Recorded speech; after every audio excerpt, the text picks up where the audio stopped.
These cars now, there's so much technology involved. This is what makes the lap times what they are today. But you need to work with it. You can't fight these machines. You need to work with them. You need to understand what all the software does, all the programs do, and then ultimately the time comes. That's where the time is, and that's why every generation of car that comes through is just getting quicker and quicker and quicker, as with the GT3s every season. So that tells you a little bit about the controls on the steering wheel. So now let's go on board for a lap around the Snetterton 300 circuit with Warren Gilbert.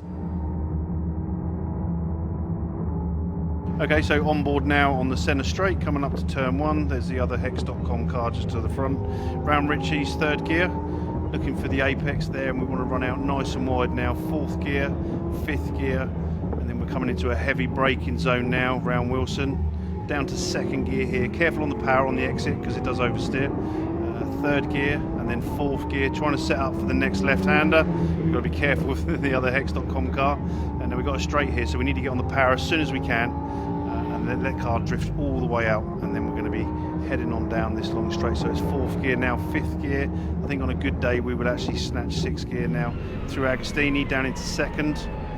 Try and keep the car in as wide as we can, take some curb, past the Marshall post 9.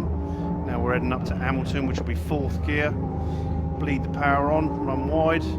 Little snatch of fifth gear before we go through Oggies. Now this is second gear, sometimes first gear. Again, this can really catch you out on the 8 on the exit. Second gear, third gear, hold third, little flame out. Try and hold third. You've got to be very precise here. And then we down onto the bendy straight. So now it's fourth gear, fifth gear, and sixth gear. Slowly bring the car to the right hand side. You're looking for your braking point under the bridge. This is going to be a heavy braking zone for the car. Fourth gear, third gear midpoint, and then down to second. Take the curb but watch the sausage. Third on exit, lots of curb. Fourth gear, just a lift through here, through the bomb hole, and now we're into Corran, which is where a lot of the time is made. So we tend to hold fourth or we're early in fifth. Try and keep the car balanced, but we've got to get the car straight for the braking zone now. And then this is a heavy brake, third gear, second gear, and then onto the power as soon as possible, really relying on the traction control here. Third gear, fourth gear, looking for the line, hug the wall because we've got a crosswind today. Fifth gear, and up towards the end of the lap. Thanks for that, Jensen. Now, just before we get the next race underway, we need to speak to some ladies who are making their debut this weekend in the GT Cup Championship. The ladies from Formula Woman, no less, who are joining me all now. So, hopefully I've got this right. We've got Steph, we've got Sarah, we've got Jodie, and we've got Erica. Yes! So, first of all, how are you finding it? It's your debut here at GT Cup. I think it's absolutely amazing. I'm so proud of all of us. You know, we've all gone out and done our best, and I think that's the best we can do. It's a huge learning process for us, and we're making the best for the next round, so we're confident. I have to ask you, first of all, what inspired you? I know you all have slightly different stories, but what inspired you to get involved in motor racing in the first place? If I come to you. Right, well, my family always watched Formula One. I'm Canadian, so there really wasn't that much motorsport exposure growing up, but my brother found like some random Formula One race on TV, and we got really into it and started watching. And since then, I just always wanted to drive. I got my driver's license. I was like, okay, now I want to like actually drive. So I started doing some local stuff in Canada, and then heard about Formula Woman. It was like, they're gonna let people race McLarens? I was like, I gotta enter this. And then it turned out pretty well for us, so yeah, pretty excited. Yeah, and what about you, Jodie? So I've always been into cars since I was little, more into drifting actually, no track experience coming into this, seen the opportunity and just totally went for it, did my best and got to this point with these 4 amazing girls, so I'm really happy. And Sarah, what's your story? For me, I actually used to race motocross when I was 9 or 10 years old, and unfortunately my mom wasn't the biggest fan of it, so I continued in horseback riding. And one day I had a bad accident in the horse, and my dad was like, let's go into go-karting, and I tried it when I was around 19 years old, and I fell in love with it, and now I'm here. Yeah. So it's slightly safer than horse riding? A little bit. Marginally. And finally, Steph, well, how did you get involved? So my whole family, mum, dad and everyone used to race, and then at 4-year-old I got on a quad bike, 6 in a go-kart, and then just from there built on it, and didn't go no like high level in it, just kept it club level, forward ball and stuff, and then obviously competition came up, and it was like, wow, what an opportunity that could be. Go for my abilities, see what happens. Yeah. It's really inspiring because it's obviously a very male-dominated sport. You mentioned the car about, wow, we get to drive McLarens, and that's what you've got, the two McLarens. How are you finding them as cars? Oh, it's so cool. The first time we got in the 570S, I was like, oh my gosh, what a beast. Never going from my road car to this, I'm like, this is the next level. But she's amazing. It's been really good. We've had such phenomenal coaches who have a big history of racing McLaren, so we've been able to really get insight on how to drive this car because it's a bit of a different driving style. So that's been great. And we're starting to, I feel like during this weekend, we really started to learn that style and are getting more and more on pace. Yeah. And did you have to do much preparation before coming here? Huge amount of preparation, because normally people start off karting, club level, and then they get to You haven't done track, have you? No, first track experience was my assessment in November, so it wasn't ideal, and getting chucked into that McLaren, there's a huge steep learning curve. We've all taken it on, a former women and DTO, huge support from the team, and just amazing. If we didn't have them, we couldn't have done what we've got today. And how are you finding it so far this weekend? We've got one more race left. We've got the pit stop coming up. I'm really excited. You know, the team has been phenomenal. I've never worked with such an amazing race team before. Granted, this is the first one I'm actually working with, but you know, there's no complaints here. It's just excitement, ready to learn as much as we can going along and just chipping away at our times. They're so supportive, in everything we do, even though we're just improving on ourselves at the moment, not actually gaining positions. They just keep going, and always just supportive of everything we do, even when we've made little mistakes. Brilliant. Well, I love it. Best of luck in last race. I'll be rooting for you. And if that isn't girl power, I don't know what is. Rosewell, at this point in time, they will run in.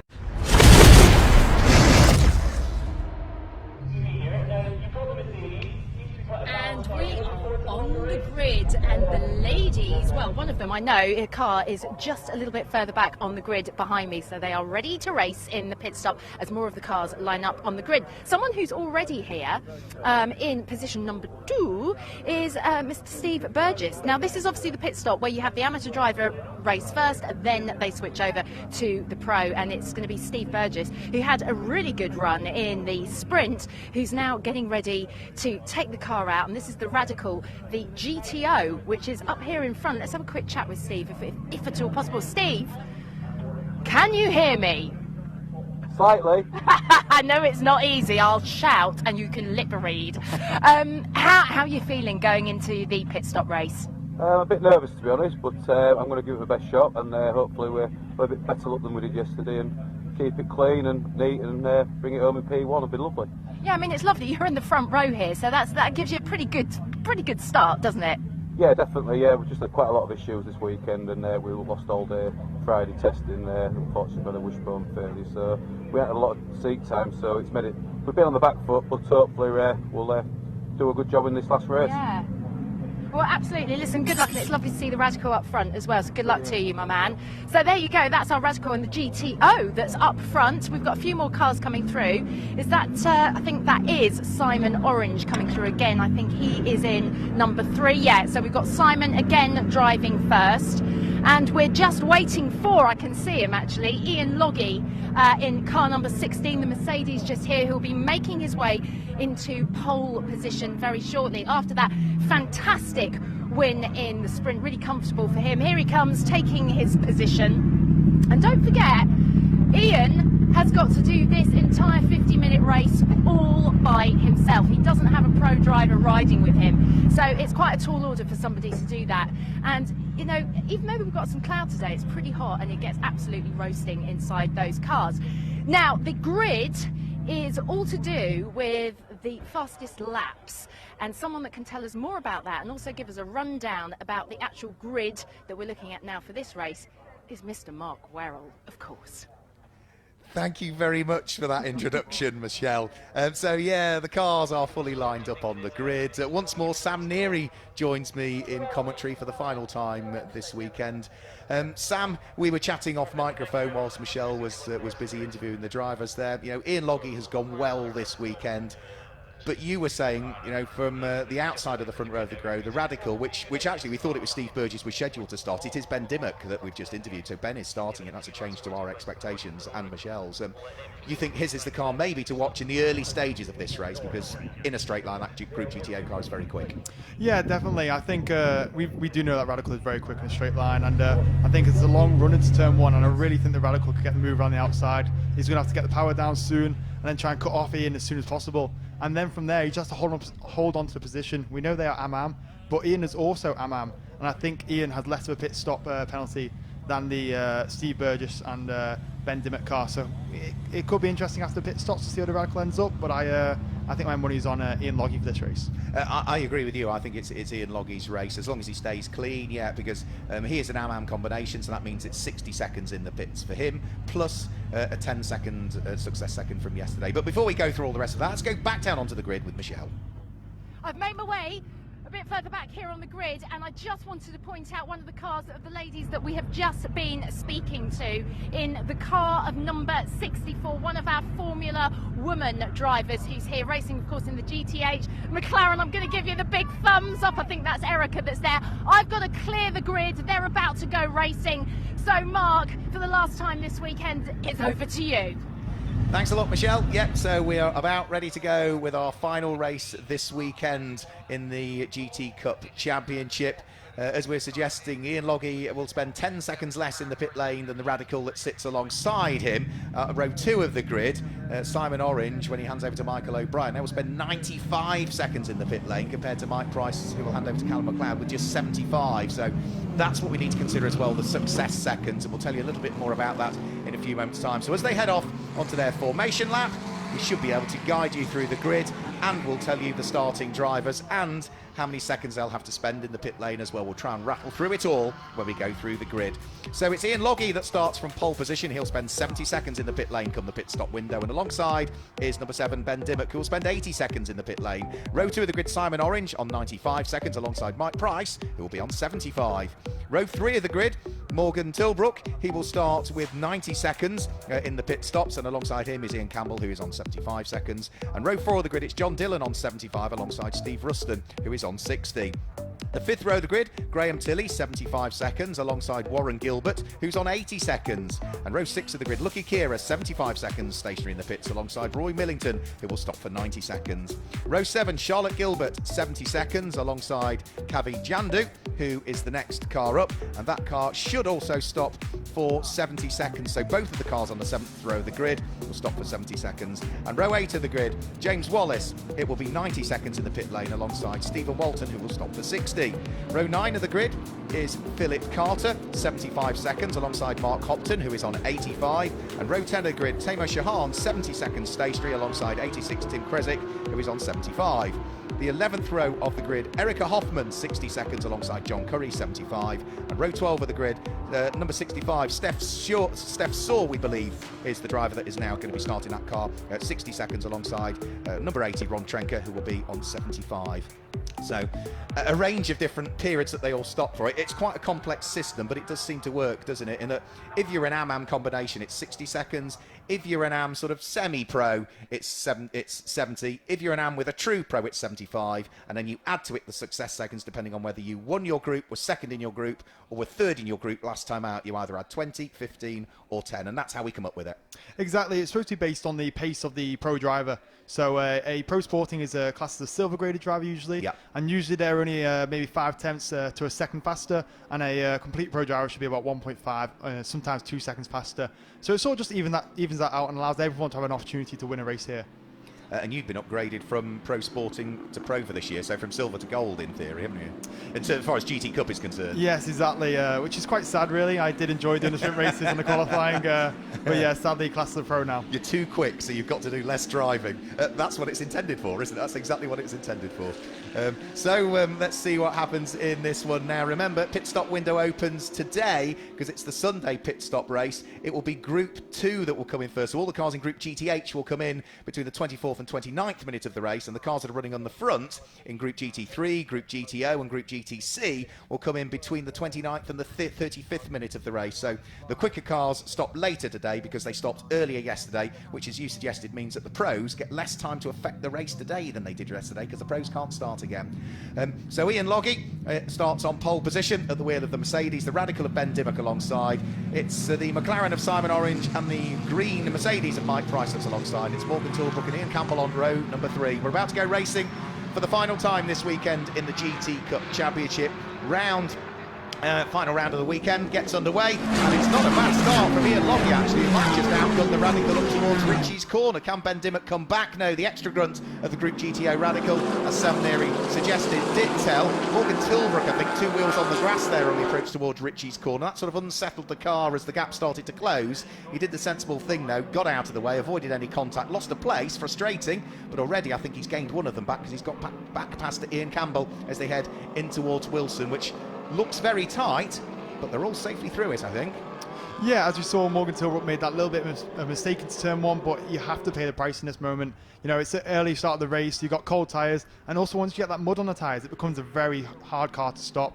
So he paid the price, he's lost a few positions, but we know Morgan's quick. I'm sure he'll come back up. We know Morgan's quick, we know Marcus Clutton is quick, who is scheduled to take over that car later on. So everybody's safely through the first, third of a lap at the moment.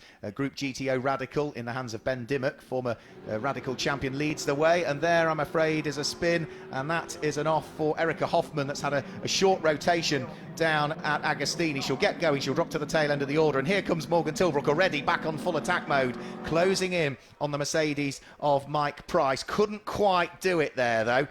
Can't really do it. He's not got a good enough run on him relative to the pace of the Mercedes down the Bentley Straight. As you suggested, you know, the Merc is pretty good, isn't it, down that Bentley Straight? Yeah, the Merc is a quick car, but the McLaren is also known as a very slippy car. The aero on it means it's very quick in a straight line. The Merc is very well known for being very quick at high speed and medium speed corners. So you'll see in the final sector, the Merc should catch up to the McLaren, and also through turn 1, but then through the tight and twisty stuff and the long straights, the McLaren should have the upper hand. So it'll be interesting to see what Mike Price can do. He's been very impressive recently in that car, you know, brand new to it. So hopefully he can show us what he can do against one of the best AMs in the UK. Ben Dimmock under pressure from Ian Loggy because he didn't exactly do a great deal of what was expecting the car to do on the exit of Murray's there, so lost a bit of time on the exit of the corner, but the extra grunt powers it down the straight. What have you got for me? I believe Mike Price just passed Morgan Tilbrook, has he? Let's have a quick look as they head down in towards the braking area. And yeah, Morgan Tilbrook's through and ahead of Mike Price. Mike Price now under pressure from Ian Campbell's number 23 Greystone McLaren that sits behind. So at the moment it's Radical, Mercedes, McLaren, Mercedes is the order that we have at the moment. Mike Price pushing hard at the wheel of the Ram Racing light green machine, and has already fallen away, hasn't he, by 2 or 3 car lengths from Morgan Tilbrook, who is starting to make that progress. As you suggested, you know, give up the fight at the first corner when it starts to get tight in a 50-minute race. That's a good head on his shoulders. Yeah, exactly. Morgan's been around this game for a little bit now. He knows that, you know, once you do make these mistakes, you then have to pay for it, as I was mentioning. But we know he's quick. He will climb up this field, and I'm sure, as we see in Loggy, will be stuck behind this Radical through the tight and twisty stuff. And you see down the straight, the Radical pull away again. So that will mean that Morgan isn't losing too much time because he'll always have Ian stuck behind that Radical. So it'll be interesting to see if anyone can make a move when Ian tries to pass this Radical. It always happens when you are trying to overtake someone else. You make the move and then a car behind you gets to run on you and passes you instead. Well, Ian's keen to overtake, he's flashing his lights coming out to Brundle and Nelson. Ben Dimmock's not going to let him go through because Ben and Steve Burgess have already had an overall win so far this season in the GT Cup. That came in the first of the 2 sprint races last time out at Brands Hatch when this championship supported the GT World Challenge Europe and actually had a bigger grid than the World GT Challenge Europe had. Such was the size of the entry that weekend. Over the start-finish line, this is lap number 2 that's about to be completed. Ben Dimmock had the Mercedes right behind him out of Murray's, but by the time they get to the end of the straight, the extra power of the Group GTO cartels over the GT3 machines, and they all flash their way through. Now there is Ian Campbell, still running in 6th position at the moment. 7th is going to be John Dillon at the wheel of the 61 Lamborghini. 8th is number 44, which is the car that started by Steve Ruston. and 9th and 10th going to be Graham Tilley and Lucky Keir respectively, of which that black Ferrari, car number 247, will be leading Group GTC at the moment. But for the lead of the race, as you suggested, yeah, Radical gets away in a straight line through the twiddly parts. They all catch him back up again. Yeah, exactly. This is the point as a driver where you start pressing that flash button, thinking it's going to make them make a mistake. It actually doesn't do much. As you see, Simon Orange making a move on Ian Loggett, which I didn't think would work, and contact. Oh, that's a real shame. That was unnecessary contact. That, in my opinion, I think maybe Ian closed the door a little bit, trying not to let him get an exit on him, but it looked like unnecessary contact from me. Yeah, a little bit of bodywork just falling off there. I'm sure the drivers, as is always the case, have differing views as to what was there. Simon Orange thought the door was open. Ian Loggett wanted to close the door, and yeah, somewhere in between the two is what happened. But yeah, for the moment though, what that has done is it sort of released the pressure a little bit on Ben Dimmock. Not by much, because Simon Orange now is looking keen to try and close up that extra car length that the Radical has just gained as a result of that. Morgan Tilbrook is now through into 3rd place at the moment, and Ian Loggett is down from 2nd down into 4th position at the wheel of the Mercedes. Remember, Ian is driving solo. There's no driver for him to hand the car over. Mike Price is there as the next of the runners, but right up his wheel tracks is where we see Ian Campbell, followed by John Dillon. So nobody's really getting away in the early stages of this one. No, not at all. We obviously we saw that moment for Ian then, but we know what Ian's like. As we try and see an overtake from the Porsche on the Mercedes, they both hit the sausage curb. I find that tends to lose your time when you hit that sausage curb, but it seemed to work for both of them then, no mistakes. But as we saw, there was a wishbone damage in the last endurance race, so hopefully not hitting that too much, because it could cause a lot of damage. But yeah, as we saw, Ian, we know what Ian's like. He's quite a feisty Scotsman, so hopefully he can get a bit between his teeth and push forward and hopefully climb back up the field. Yeah, absolutely. This battle that we're looking at the moment is Stephen Walton in the Mercedes under pressure from Tim Kresick at the wheel of the Porsche. They are fighting over what will be 6th and 7th in the class at the moment, but for the lead of the race, Simon Orange has edged up onto the Radical. He was slower than it on the previous lap, was he? No, he was a 10th of a second quicker than it on the previous lap, so he has just edged up by a 10th, and he's bringing with him Morgan Tilbrook and Ian Loggett. Now, you look at the relative times that these cars have to remain stationary in the pit lane that are there inside the top 4. Ian Loggett, 70 seconds. He's at the tail end of the queue. The next car up, Morgan Tilbrook. That car will have to remain stationary for 90 seconds. Simon Orange will be 95 seconds. And the car that's at the front of the queue, there's another spin for Ian Campbell, I'm afraid. Car that's at the front of the queue, Ben Dimmock for 80 seconds. So even though Ian Loggett lost a bit of time in that incident, he's still got to stop less than those in the pit lane come the pit stop window opening up. The difficulty is for Ian. He's the AM, and it's the pros that get on board, so they then try and hunt him down. So it's going to be close, isn't it, as Ian Campbell recovers onto the circuit. Is there damage in the right rear quarter of his car there? I didn't actually get a close enough look as I was staring into your eyes then, Mark, sadly. There is definitely smoking on that car, so I think he might have been hit. Yeah. You know, it's a very easy point to spin a car there. You hit it on the right-hand side, as we see, damage from John Dillon. So unfortunately, them two cars seem to have come together again. And I think Ian Campbell has flashed his lights at John Dillon, maybe in frustration. Yeah, so they were together. They were 6th and 7th coming over the start-finish line. But yeah, both limping round with a bit of damage. So frustrating end to the weekend for both of those cars, as Ian Loggett looks to try and unlock the door here on Morgan Tilbrook's 3rd position. But Morgan just moves the car over on the exit of Ritchie's corner to cover off the move. But I thought the Mercedes had a run there, wasn't to be. And yeah, that's not a small impact, is it, on the front corner of that Lamborghini? No, I think he's been definitely caught red-handed there. He's got the piece of the McLaren on the front end of his car. So I think he has hit, well, I know he's hit the McLaren. I don't know how it's came along, but yeah, I think John Dillon has hit that McLaren. Yeah, so he's limping round, and by the look of the body language of the car, it's potential retirement. Not quite sure where the car that is also limping round is in the hands of Ian Campbell. We'll have to wait and see. Remember, pit window doesn't open until there are 26 minutes remaining in this race for the first batch of cars. So it'll be a while yet before we see the... 26 minutes remaining, so it'll be a while yet before we see the first batch of cars enter the pit lane. There's Ian Campbell. Here comes the slightly battle-scarred remains of John Dillon. Yeah, hopefully that does look superficial to me, but it could just be a bit of suspension damage on that left front. So they'll get that checked over. But what I've just noticed is Simon Orange has got a stop-and-go penalty for causing a collision with Ian Loggett. So that is definitely going to sort of hinder their race, and you know, one mistake like that can sort of ruin your race. Yeah, so that was the contact, wasn't it? We saw at Agostini where he thought the door was open. So race control looking at that and deeming that Simon Orange was the culprit. I did say I thought it was quite close to call. The door was open, but then you thought Ian Logie maybe closed the door a bit too much, and clearly, it's a mixed view, isn't it? But the good thing is race control have the ability to look at that, and even after the race they can look at the onboards as well, can't they? Exactly. Race control always seem to make the right decisions. They always have so many cameras in different spots that we don't see as a spectator. So it's not common they make the wrong decision. So hopefully it was the right decision, which we'll see. We'll wait and see. Fastest lap for Simon Orange last time through, 1 minute 51.287. But look at the battle for the lead of the race now. Ben Dimmock hanging on in the lead of the race. Even if the two McLarens pick his pocket, he is in a separate group. He's in Group GTO, so it doesn't affect the amount of championship points that the Radical would pick up. It is on reduced championship points because of the amount of entrants in Group GTO this weekend. But for Simon Orange, he will want to press on. And look who's right behind him again, Morgan Tilbrook. They've been inseparable all weekend. And you look at the point scoring of those two respective McLarens that are in second and third overall. There's nothing to choose between them in terms of the championship scoring at the moment. They are very evenly matched driver pairings. Exactly. They've both just got to hope that one of them makes a mistake. And possibly that stop and go penalty could be the mistake that Enduro are needing, So as we saw, they won the last race, the orange car, so it won't affect them too much because they're going to get that penalty anyway. So it would have been worse if Enduro did it, because it would have gave the orange car a chance of jumping them in this back and forth battle they have of winning. But it's not good for their championship hopes. Yeah, they won the last pit stop race. Yes. Yeah, the sprint race was won by Ian Logie earlier on, who still sits there in fourth position at the moment at the wheel of the number 17 Ram Racing Mercedes.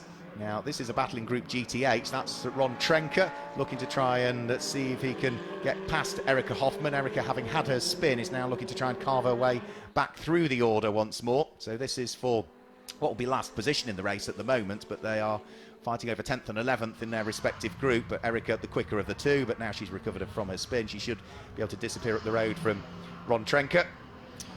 Yeah, this is the point in the race where you just had a spin, you made a mistake, and you can't see anyone in front of you. It's a really difficult point when you just start racing to try and get your mind back into the race. It's so easy to lose your head now and just think, okay, I'll bring it home, I'll go into safety mode. But for these girls, it's so important to forget about that and just try and, as we see, the lead has changed.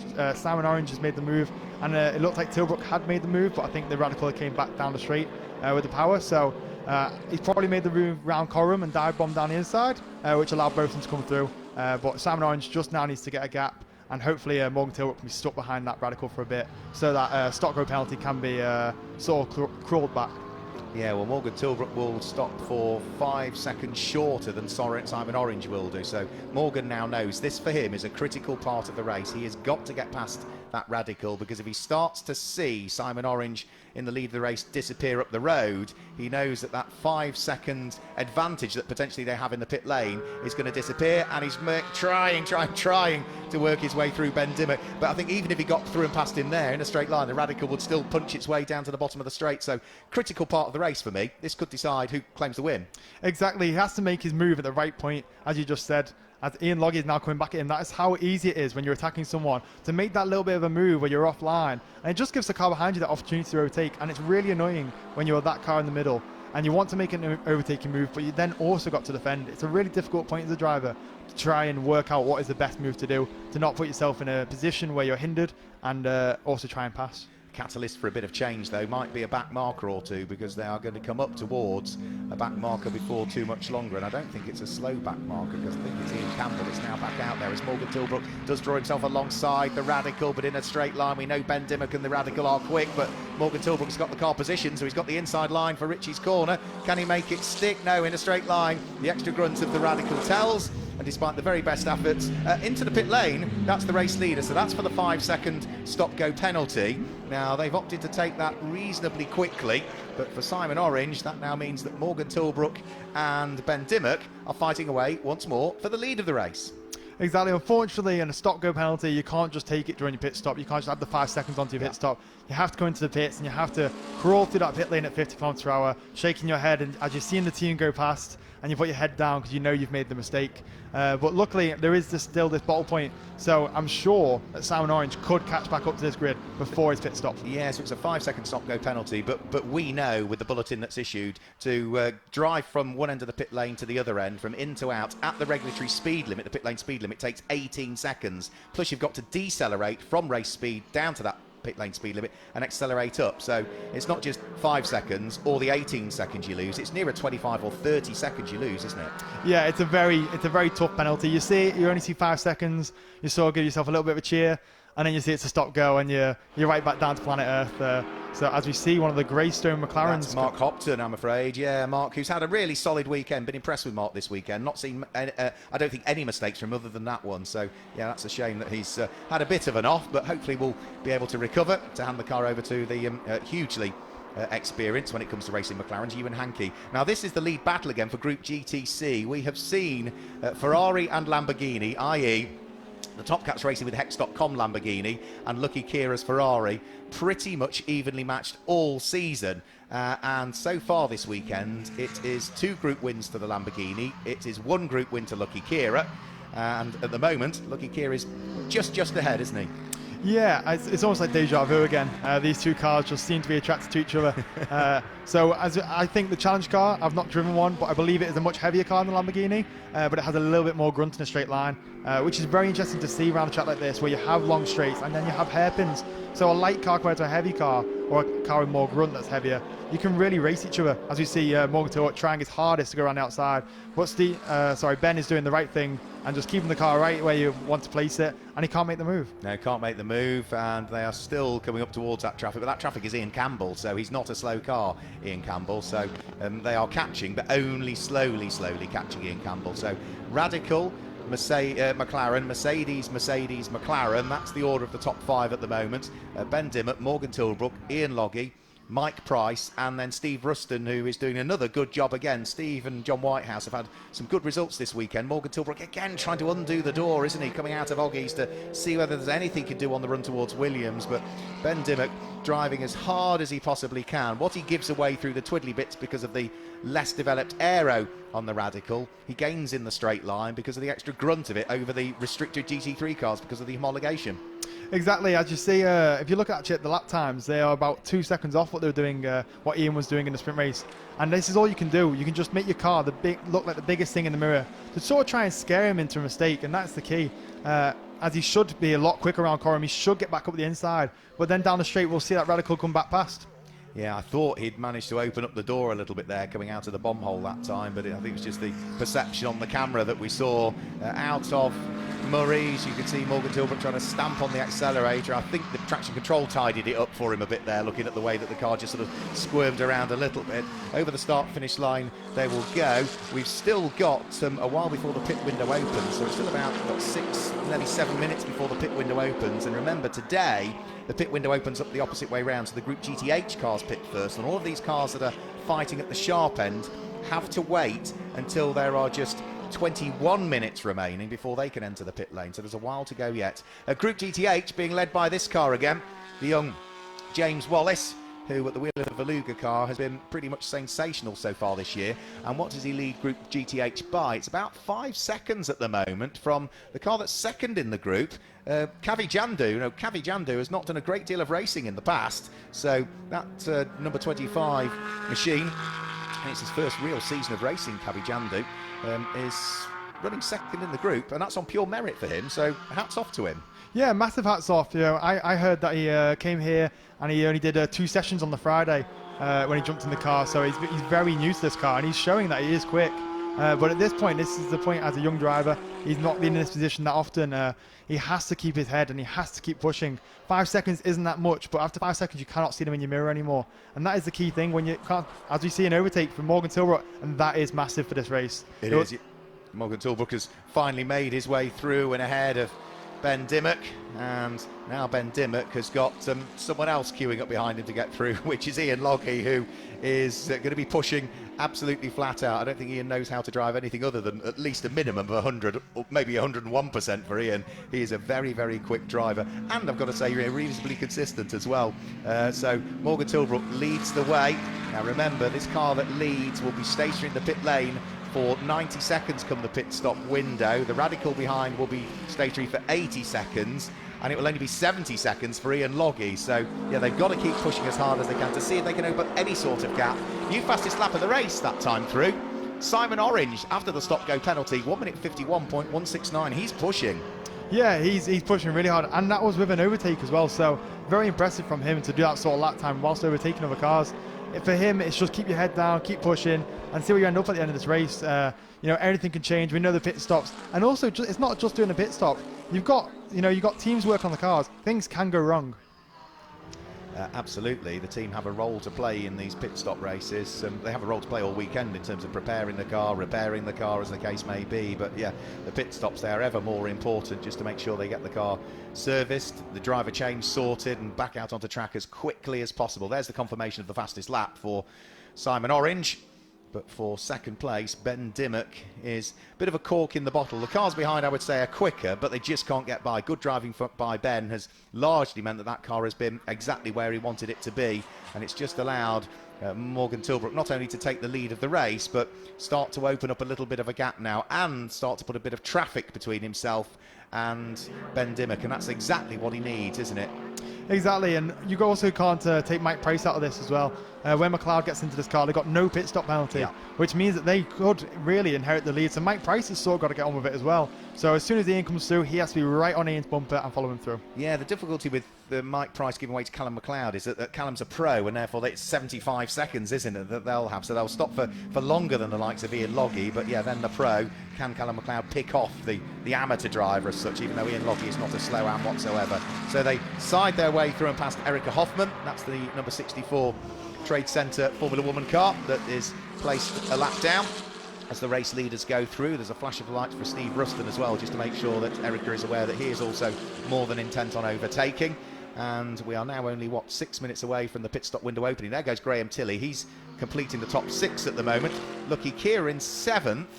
8th place is Simon Orange. And 9th place is going to be Jensen Lunn, isn't it? So Lucky Keir is still leading Group GTC. Sam? Yeah, he's doing a really good job, Jensen Lunn. If you look at him last year to where he is now, he has taken off massively. Sorry, it's Warren Gilbert started. Sorry, Warren Gilbert. Yeah. Warren has always been quick in that car. He's been doing really well, and him against Lucky, it seems like a very even match. As you start to see all these cars flash their headlights to try and make passes. As I was saying before, it never really puts anyone off. But if I was a manufacturer, I would make the flash button one of the weakest ones, because I think you'd make millions on it, because everyone is just pressing that button every single time in the lap. Yeah, make it the cheapest or the most expensive part, but with the worst quality. Exactly. Yeah, absolutely. Black and white warning flags going out for a couple of cars with regards to track limits, one of which is the car that runs in 5th place, which is Steve Ruston, so he needs to be careful, and the other of which is the number 25 car, which is Kavi Jundu, who is 2nd in Group GTH at the moment. We mentioned he was having a good run. Again, he just needs to be careful. And now that we've got the recovering Simon Orange after the drive-through penalty out of the way, we've got our battle back on again for the lead of Group GTC, haven't we? Because all of a sudden Warren Gilbert has closed up onto the coattails of the Ferrari of Lucky Keir again. They're at it yet again. Exactly. Warren he's been behind him enough now, and he needs to know where the move is. He just has to force him into that mistake, as it always is around Snetterton. Even if you are quicker, as you saw, the fastest lap is almost 2 seconds faster than what the Radical was doing. You can't make the move even with a 2 seconds in hand pace difference. So you just have to force one to make a mistake, and if they've got a level head on them, you'll never pass them around Snetterton. It's fair to say Warren Gilbert loves his racing. Lucky Keira absolutely loves his racing, because not only is he a busy man with his business, which is hugely successful, which allows him to indulge in this sport, but it's nearly every weekend he's out racing something, isn't it? Exactly. Lucky is a great guy. He's possibly one of the most humble drivers on the grid. Out every weekend, but he'll talk to you over coffee happily. Really good bloke, and it's really great to see both Warren and Lucky racing each other. And they both very much respect each other. Here we go, back to the fight for second place. Radical being ganged up again ganged up against by 2 Mercedes that sit behind. And because of this sort of bottlenecking, Steve Ruston is starting to close up ever more at the wheel of that McLaren. I've been impressed with the pace. I mentioned it earlier on of the number 44 McLaren. They've had engine woes and didn't compete in some of the races because of the engine issues with that McLaren. But for Steve Ruston and John Whitehouse, at their age, they're not some of the younger drivers in the field. They're certainly not the oldest drivers in the field. But again, stepping up from a GT4 car to a GT3, a lot to learn again, a lot to get used to. Exactly, there is a lot to learn in these cars. The TC is different, the ABS is different. and even the steering wheel's different, and that does make a difference when you're sat in these cars. Sitting in a different position also makes a difference. So he's doing really well. Speaking to Steve today, him and John are they're both getting to grips with this car. You look at where they were at Donington to where they are now. Yeah. Give them another 6 months, I'm sure they could be competing for the win in some of these races. It's getting your head around aero, isn't it? It's all about that, is that your brain is telling you it won't do it, it won't do it, it won't do it. The car will, but you've got to get past that. You've got to get past that up fear that it's going to go wrong, because trust the aero and it will work. The faster you go, the more it's effective. Yeah, it's a tough one to learn. Your brain is telling you, but it will not work. Yeah, but it does, and now the pit window is open, so they're all starting to head in towards the pit lane. So first pit stopper is the number 69 car is in, Stephen Walton, to give way to Chris Hart, who had a great run in the race earlier on today. So Stephen is sort of hauled out of the car. Chris is ready to jump on board, but that is not the only car that has pitted as well, because Mark Hopton has come in to hand over to Ewan Hankey. That's at the bottom end of the pit lane. You can just see it at the back end of the shot, and that could be another interesting car to watch. Shame Mark had the off earlier on, because it's given Ewan a bit more work to do, but we can expect most of the GTH cars that have got pros in to come in at the end of this lap. We know that Ewan is a very quick driver, so it'll be really interesting to see what he can do against Chris Hart, who's going to have this big advantage when he comes out of the pit lane. But I think Ewan should be about a second lap faster. So, but as you've seen around Snet, it is difficult to overtake. I'm sure we highlighted that Chris was one of our top drivers for the sprint race. So I'm sure he can do something to try and keep Ewan Hankey behind him, which I'll be mightily impressed with. Any advantage that the Radical had in terms of the lack of time it needs to spend in the pits has all disappeared, because it's a 5-second penalty for track limits for Ben Dimmock that he'll be picking up. And also another car that's going to pick up a 5-second penalty is going to be Tamer Shahan at the wheel of the number 26 Paddock Racing McLaren, or Paddock Motorsport McLaren. So there is our Group GTH leader. It looks as though James Wallace is staying out for the moment, and it doesn't surprise me, because James Wallace is so quick. He's categorised as being an AM driver in reality, or a sporting driver, but the pace of him, it wouldn't surprise me if they bring him up a category before too much longer. He's too quick almost, isn't he? He does have to be careful. This is the point in the race where you start to back off a little bit, make a few mistakes to the camera and show that you are an AM, as they say, as we see the Formula Woman car leaving the pit lane. This is going to be interesting to see what she can do when she leaves the pits. Hopefully they can climb a few places and have a few battles and learn from this weekend. Yeah, so that is Jodie Sloss that's heading out onto the circuit, the young Scots lady who lives just up in the west side of Scotland. Oban, isn't it? She lives... Sam? Yeah, I believe she's from Oban, so a Scottish girl. Hopefully she'll have that fire that Ian Loggy has as well, and we can see what she can do. It looks like they're stationary for a long time, so it looks like they actually have an issue.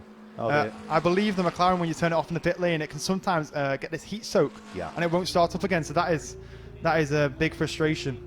Oh, enormously frustrating for her. Fingers crossed they'll be able to get it sorted, otherwise poor old Jodie is going to be rather grumpy this evening, and let's hope that she will be back out in the race before too much longer. So Morgan Tilbrook continues to lead the way. Ben Dimmock in second place, Ian Loggy in third place. So how long have we got before this pit window closes, I hear you ask? Well, it will close with 21 minutes remaining. So Morgan Tilbrook threading his way out of Williams. He won't be able to pit at the end of this lap because the pit window won't be open for them just yet, will it? Exactly. Oh, as we see Graham Tilley off, that looks like he's probably outbraked himself. He's just getting more confidence in the car, and that is just going to shatter it, unfortunately. As we see the Formula 1 car get pushed forward. It sounds like the engine is running, so hopefully they can get out. As the door won't shut, it's a big shame, all these issues, really. Yeah, an enormous shame. Making their debut in the championship this weekend. It should be in for the rest of the season, but hopefully it's all sorted now for Jodie Sloss. They'll just have to wait for a gap in the traffic and push her back. But no, are they? Yep, they're going to push her back. So I think she'll be able to rejoin Sam, and that's good news. That'll make her happier. Exactly. This is the point now where you can't lose your head. I've been saying it a lot of times. There's a lot of points in racing where you have to just keep your level head. She's miles behind now. All she can do now is focus on lap times and learn from this. And hopefully take it to the next race she does, which will be Alton Park. So I hope everyone's joining us for that. But yeah, just got to keep her head on and make sure she's doing fast lap times. I suppose from where she lives, that's probably the nearest track we'll visit this year, isn't it? Yeah, I believe so. Maybe 4 hours, something like that. So not too long of a drive. It's a big commitment, but 4 hours, not a long drive. Crumbs, it's not a short drive either. Into the pit lane comes the car that was leading Group GTH. So James Wallace hands over to Sam Mayer-Loughnane. So that is going to be a change there for those. They've got some 20 success seconds, and that's another spin. That's Ian Campbell again, isn't it? It is. It seems like he's just maybe overdriving the car a little bit too much. It's so easy to light up these cars, even with the TC that you have. Just get on the power a little bit too soon, get a little bit squirrely, and the steering lock isn't enough to catch these cars compared to a GT4 car. So maybe it's just that learning curve of how far you can go on the steering lock before it does spin. But that's a real big shame, you know, P2 in the qualifying this morning. So it's a shame to see Ian Campbell have a few spins like this. This is the lead battle for Group GTC at this stage. Now, anybody that was in Group GTH should be either completing their pit stops or have completed them already, because the pit window is now closed for those, if I've got the maths right. The pit window should now be open for any cars that are in Group GT3, Group GTO or Group GTC. So we're now going to start to see a raft of these cars for the lead of the race come in, and I think without question we will see probably Morgan Tilbrook come in. We've got Ian Loggy now ahead of Ben Dimmock. Finally, it's taken him a long time to unlock the door, but finally the Scotsman is through up into second just as the pit window opens. Exactly, it's almost like all your hard work is for nothing when you come into the pit at the end of the lap. But you know, he's finally passed him, and it also gives him a sort of idea of where he can pass other cars.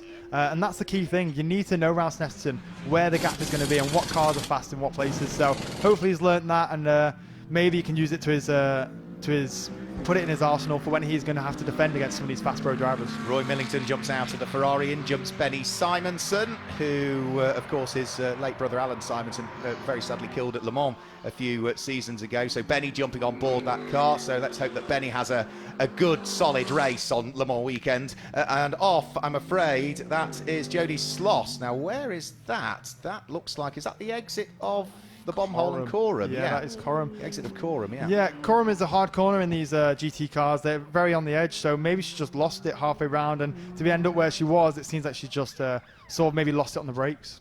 Yeah, shame for her, because she had that frustration, and she's probably trying to drive as quickly as possible to make up for the time lost in the pit lane, and it all slightly came undone there. Into the Radical jumps Steve Burgess. So he jumps in. Ian Loggy doing what he did in yesterday's race, staying out as long as possible. Because he drives solo, he doesn't have to worry, in the nicest way, he doesn't have to worry about anything else. Don't need to equate driving time if you're sharing budgets. He hasn't got a pro to worry about. It's just him. So it means that whilst it's still a short window, it's only, 6 minutes, he can choose any of that time he wants to come in that 6 minutes. And yesterday he left it an extra lap, an extra 2 laps before he was in. As I was saying, if you leave it a little bit longer, you can sometimes come into pits right as people are leaving.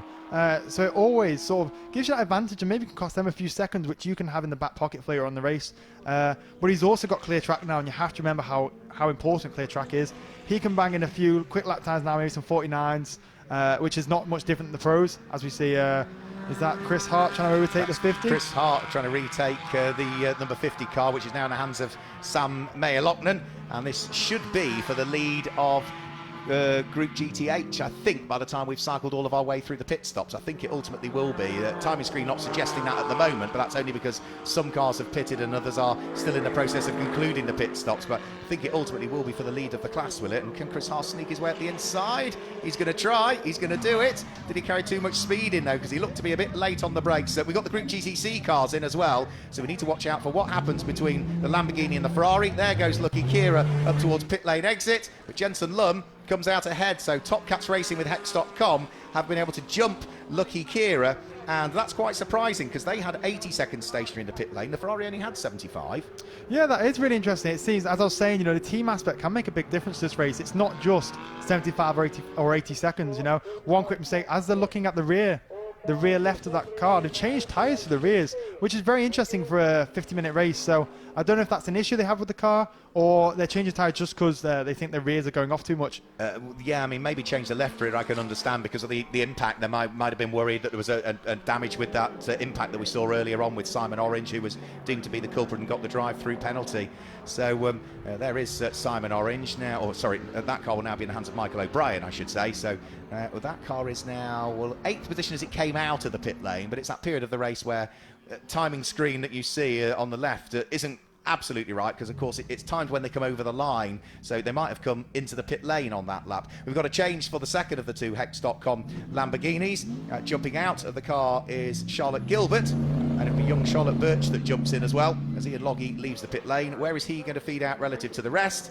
We've still got the lead battling Group GTC on as well, so regardless of what happened in the pits, they are still together. Jensen Lund is going to have to drive the wheels off that thing, because Lucky Kira is not going to go away. Yeah, exactly. We know Lucky Kira is fast, so He's been behind, he's been in front, so now he's behind, so now it's a completely different mindset.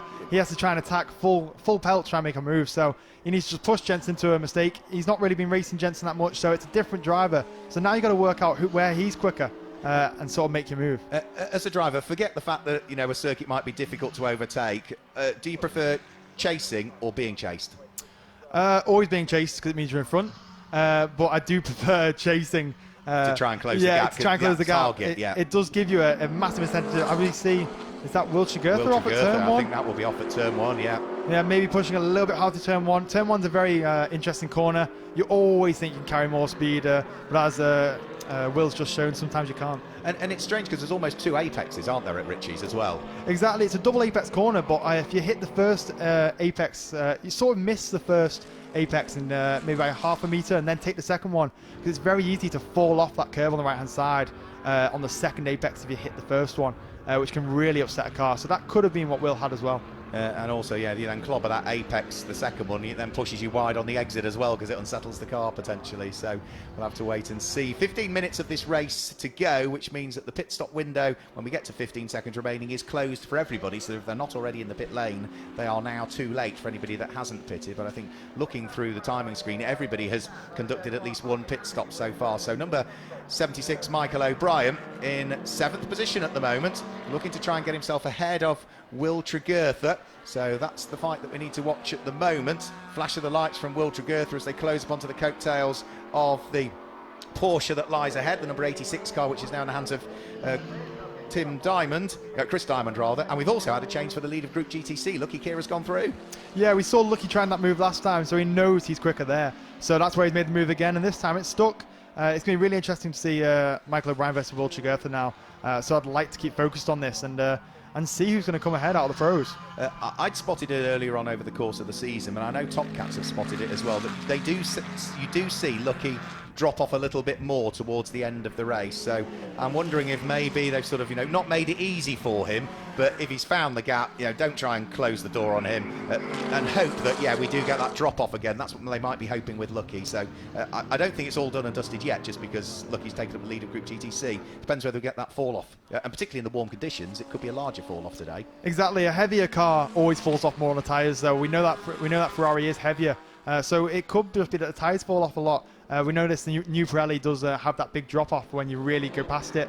So yeah, they could have let him past, and hoping to come back at the end of the race. New fastest lap of the race, Michael O'Brien, the green number 11 Mercedes, up to second in the race and ahead of Ian Loggy. So 1 minute 48.665. So it's number 44, which is John Whitehouse, that leads the race at the moment. But look who's behind him. It's Callum McLeod, and John Whitehouse is not a slow driver. He will not make it easy for Callum McLeod, but Callum McLeod is the pro, and you would like to think probably within a lap or so we might be able to unpick him, but John Whitehouse is going to make this difficult. And of course, as soon as he's slowing up Callum McLeod, it's going to bring Ian Loggy back in. It might bring Marcus Clutton back in as well, so there's going to be a queue of cars before long. He has to make that McLaren as wide as possible. We just saw a mistake into the final corner, which is so easy to do around Coram.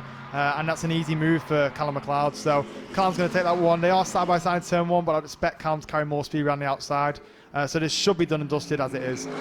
We know Callum's quick, so this should be a nice and easy race for him now. Get your head down, don't you look in your mirrors too much, and hopefully cross the line in P1. Yeah, you picked out that one as being the one, but I thought with a Pro-Am combination and 75 seconds therefore to remain stationed at pit lane, I wasn't quite sure that they'd do it, but I think that's just the fact that Mike Price has really had a solid weekend. He's been on it this weekend, hasn't he? He's never dropped away at all. He's been right up there with the leading cars in the 2 pit stop races that we've had. So when he's been vying with drivers of his own ability, the bronzes, let's say, the amateur drivers, whatever you want to call them, he really has found some good pace, and they could potentially be 12 minutes away from their first overall win in GT Cup. Yeah, that'll be really nice to see them get this first win. Mike Price has been driving the wheels off that Mercedes and keeping up with Ian Loggy, which is no easy feat as an AM. Ian is well known to be a very quick AM, so Mike is he's been really impressive, and it'd be nice to see them finally get that first win. Yeah, they've only had one podium, I think, in the group so far before this weekend. They did grab a third place in the race yesterday on the amended results, so they had another podium yesterday, 2 for the season, but they're both in third places, so a win would be a great way to cap off the weekend. And now that John Whitehouse has been caught by one car and passed, i.e. Callum McLeod, the next car is already queuing up. One Mercedes has gone through, the next one, Ian Loggies, is desperate to try and squeeze its way through as well, so it's going to be hard driving here, I think, for John Whitehouse for the rest of the race. 11 minutes, it's not going to seem like 11 minutes from inside the cockpit of the 44, is it? No, it always seems like a lifetime when you have someone right behind you. You come on the radio, say, how long's left? And they say 12 minutes.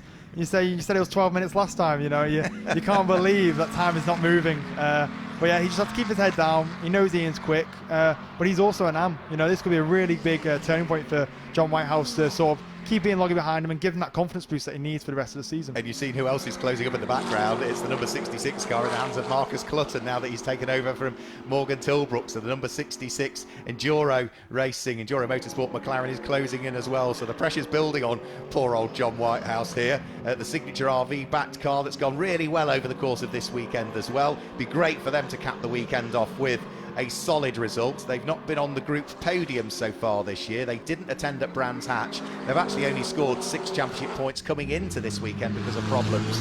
Out of the pit lane, that's the number 44 car that's now in the hands of Michael Broadhurst. That has suffered a stop-go penalty for 2 seconds for the pit stop being too short, but they're not the only ones that are going to suffer that same fate, because also John Lancaster in the number 80 car, another one of the cars from Greystone GT, is going to have to come in as well because they were too short on the pit stop, Sam. Yeah, it seems like they've got a dodgy stopwatch, to be honest. Both of them being short, both from the same stable. So, you know, maybe they need to have a look into that. As you see, Marcus Clutton really hounding Ian Loggy. And this is the point where you see the difference between how a pro can drive a GT3 car and how an AM does. The pro is always on the limit of that aero, and you'll see it moving around a lot, this McLaren. And it's very normal for a pro to be having a very loose car underneath him. So up towards the braking area for Brundle and Nelson, we see John Whitehouse. Ian Loggy has fallen into the clutches now fully of Morgan Tilbrook. So I thought Loggy was going to attack John Whitehouse, but he's actually fallen away maybe an extra quarter of a car length, not by much, because his attention is now turned towards defence, because he'll be desperate to try and hang on to the podium place that he's currently occupying. Yeah, as we just see Marcus Clutton carry more speed around Coram, and he's just tried to make a move, but it didn't pay off. But we know that McLaren's quick in a straight line, and then now drag racing up in towards turn 1.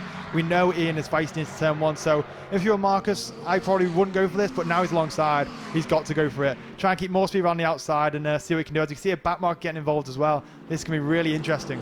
Oh, they went straight across the nose of John Whitehouse there, who had to get off the gas, and now that's allowed Marcus Clutton, who's just taken a place away from Ian Loggy, to try and sneak his way through and gain a further place if he totally can. But John Whitehouse isn't having any of that. However, he makes a bit of a hash midway through the Wilson hairpin. Car just washed out a little bit wide, and he's fully under pressure now. Morgan looking to try and sneak his way up the inside at Palmer, which isn't really an overtaking place in a GT3 car, but he's going to have another nibble. Is he on the way up towards Agostini, do you think, Sam? Yeah, this is the place where I'd make the move right down the inside, as he did. Just keep it on the inside, and now stop the car here so he can't get the power down. Jobs are good, and he's made the move. Beautiful. Yeah, just sort of park it on the apex, don't you? Exactly, and they get the move, they think they're going to get cut back, and they see your rear bumper there, and they have to lift off, and then you press the power. Always works, every time. Is that you doing it, or having it done to you, or a combination of the two? It never works against me, always works for me. Now there's a racing driver, look, there's a racing driver for you. So we've got, 8 minutes to go.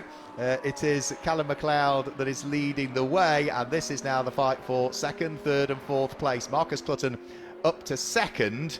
Down to third goes number 44, but has got a drive-through penalty for pit lane speeding, I'm afraid to say. And it's not the only one, because the other car that's got a drive-through penalty for pit lane speeding is the number 69 Make Happen Racing Mercedes in the hands of Chris Hart. So that was during the pit stops. You know, we did this feature with Jensen Lunn about the pit lane speed limiter, but he was saying you've got to decelerate below it to then press it in his car to get it back up. Is it a difficult thing to do, to nail it, absolutely get it right? I find it really interesting that, because in the Mercedes the pit speed limiter stays on all the time, and you're not really going to get done for pit lane speeding at the very end because it's not where they've got the gun. So it means he's been speeding in the middle part of the pit lane, which is very interesting because that pit speed limit should just hold you right below the 50 kilometer speed limit. So he must not have pressed the button when he left the pits and lit it up and accelerated too much. Such a shame. It really undoes all of the hard work that they've been doing in the race. And there is that number 69 car, which is going to have to serve that drive-through penalty.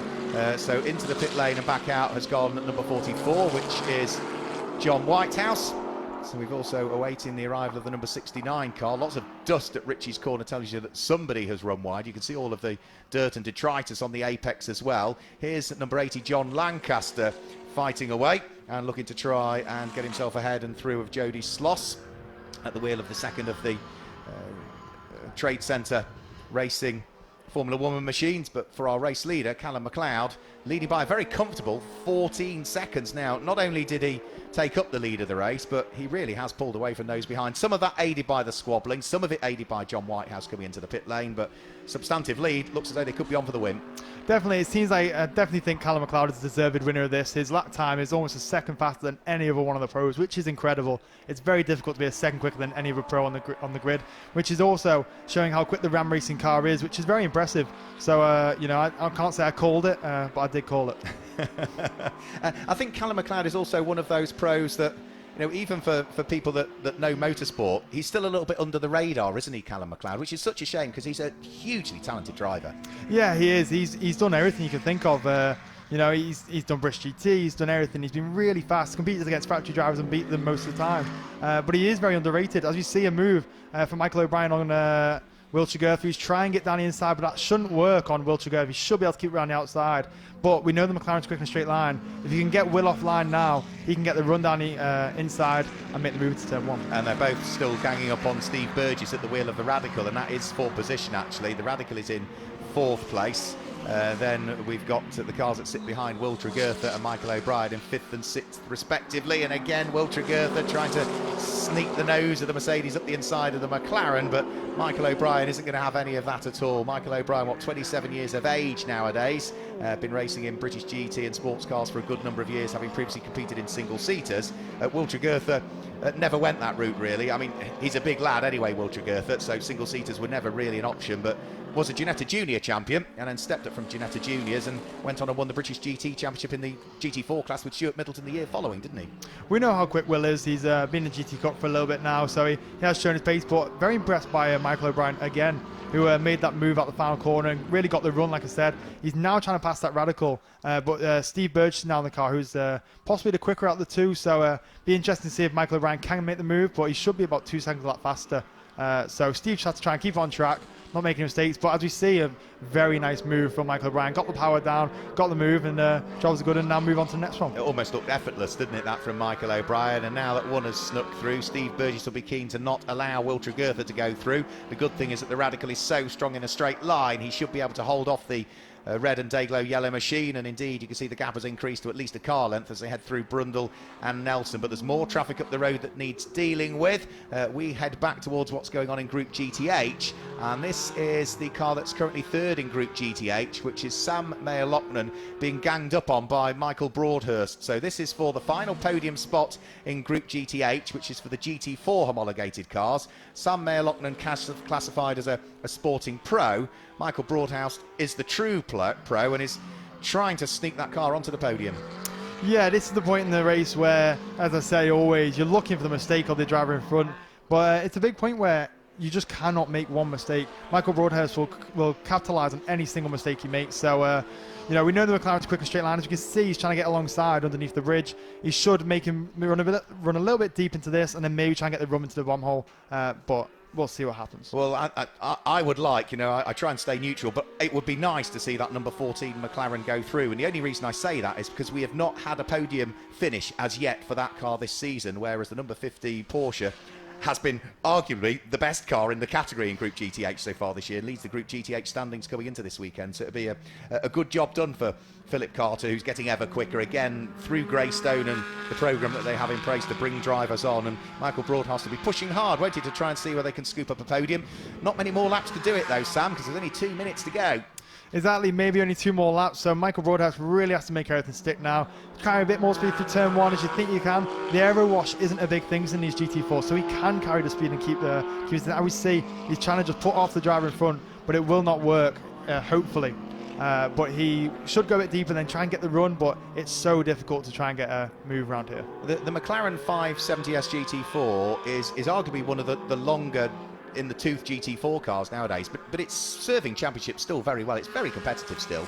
It's that BOP we constantly talk about. GT Cup do a great job at running this BOP. As we see, standing in the middle of the track, I would actually move over more to the inside of the Porsche there, as I think Michael Broadhurst could have got a move onto the inside there, as he did. Yep, so through goes Michael Broadhurst. There'll be cheers from the Greystone GT garage with that one, particularly a big smile on the face of Philip Carter, because they could be on for their first podium of the weekend in the GT Cup, and the first podium of the season for them as well. So Callum McLeod, still work to do, traffic that he needs to deal with. Next to the cars he's going to want to try and side his way through and past will be the car of Chris Diamond, the number 86 Caffeine 6 with Par Motorsport machine.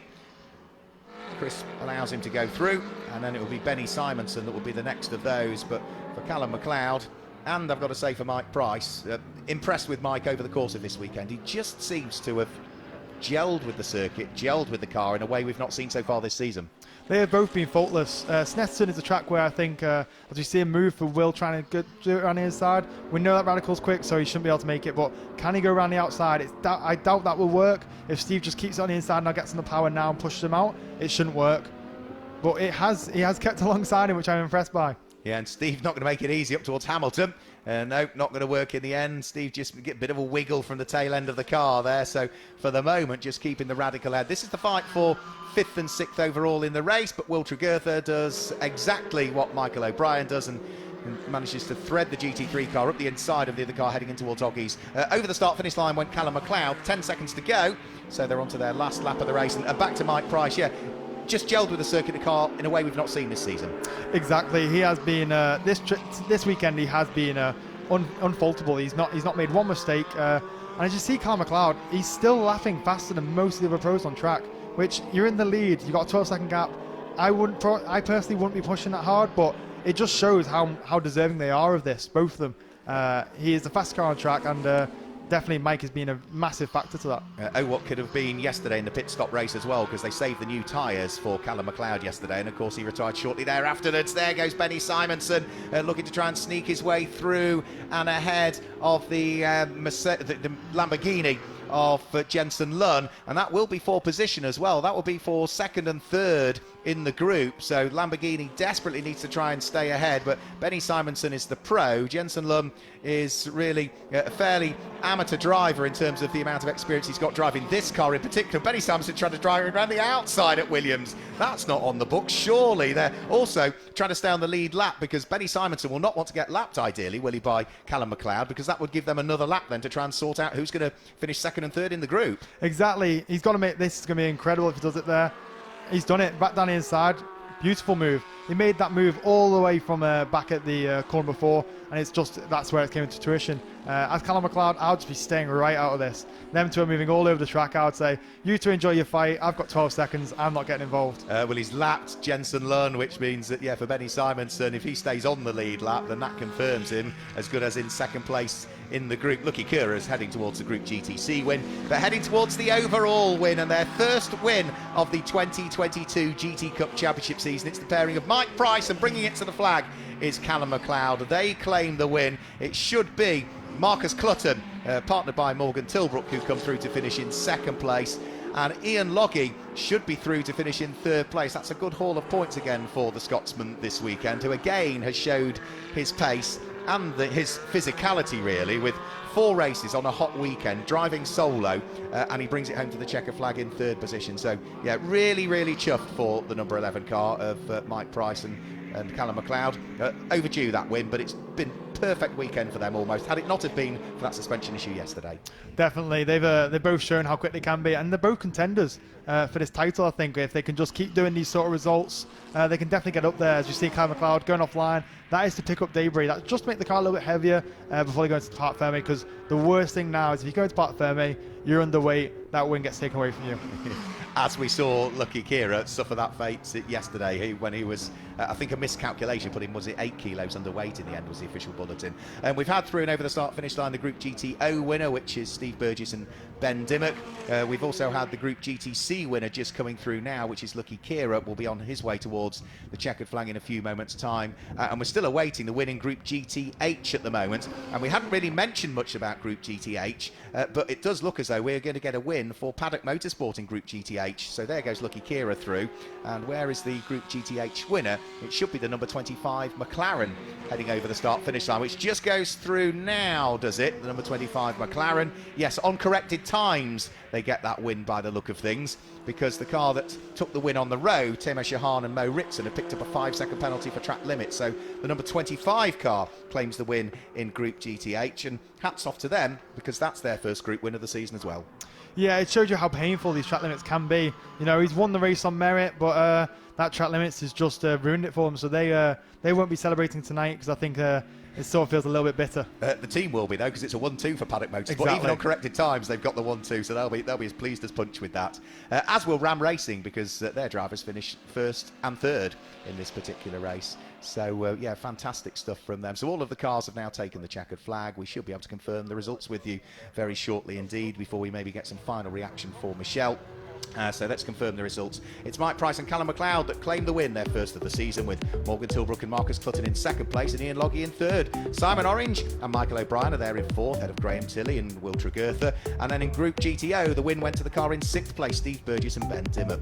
Steve Ruston and John Whitehouse were seventh, ahead of the Group GTC winning car, Lucky Kira, in eighth place, with Roy Millington and Benny Simonson up to ninth in the closing stages, and ahead of Jensen Lunn and Warren Gilbert.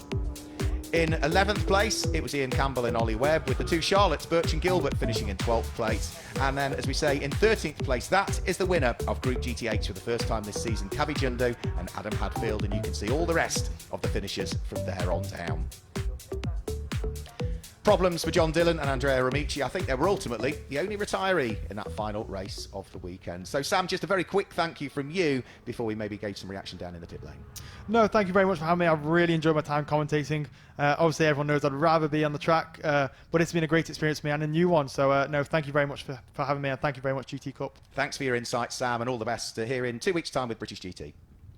So there we go. That is our new commentator for this weekend, Sam Neary. But now that we've finished where we are, let's hand you back down to Michelle, who's down there in the pit lane. Thank you very much, Mark, and Sam, of course. I'm not used to him being up there. Well, I found myself right here next to Callum. He's our one winner. Callum, fantastic. Can you hear me, everybody? Got people saying they can't. Oh, you can. Okay. Hello. If you couldn't hear me, I'm here in Park Ferme with the winner, P1 here, Callum McLeod. That was fantastic. First win of the season. Yeah, that is. We've had a bit of a rough time of it so far this season, with momentary highs, but this weekend has definitely been a big positive all across the board, really. Mike's drove fantastically in the sprint races by himself, and he's really adapted to the endurance racing of staying out of trouble, bringing the car home in a strong position to give us the best shot. Yeah. And how do you find this particular race? I mean, it's great. It's a good format. It's the only race I drive in, so of the two throughout the day, it's my favourite one. But I'm getting just as much satisfaction from seeing Mike's progress. And this weekend, he's not put a wheel wrong. It's been really good to see, and I hope that this can kickstart a run of good results. Fantastic. Well, listen, well done. Congratulations. And I'm sure there's a trophy awaiting you. So thanks so much. I'll just see who else is coming in here. I'm having a little look around. I know that number 25, actually, is our GTH group winner. So we'll have a little chat here. I think this is Adam. Is that Adam? It is. I'll let you take your earplugs out. So, and mop his sweat up, because it does get a little bit hot in there, doesn't it? It does. Brilliant. Well done. You must be really pleased. Group win. Yeah, really pleased. I mean, after our unfortunate luck this morning, it's it was good to get a result, especially for Cavi as well. It's his first season racing, so it's really good to get a win for him and the team as well. Yeah, exactly. Well, listen, congratulations on the group win, and I'll let you sort yourself out, calm down. Let's see, who else have we got here? Let's have a little look before we finish off. I know we've got Mo there. We've got Jensen Lunn here. Who have we got down the front? Anybody around here? Let's have a look. Oh, I can see Lucky. Have we got time? Very, very, very quickly. Lucky, congratulations, you got your group win. Yep. Happy with that. Chuffed with that. Yeah, it was hard work. I mean, he was on me all the way through, wasn't he? Yeah, And at some points I just thought, oh, for God's sake. Away! Yeah. But yeah, that's what we're in for, and it was brilliant. Absolutely. Well, listen, well done. Congratulations. And listen, folks, that's pretty much all we've got time for this weekend here at the GT Cup Championship in Snetterton. Keep in touch with us on all the social media, GT Cup. You can find us on Instagram and Facebook. Keep up to date with everything that's happening and all the official results that you can find on there as well. We are going to be back in about 4 weeks' time, I think it is. On the 9th of July, we will be heading to Alton Park. I hope you can join us for that. Take care of yourselves, and we'll see you very soon.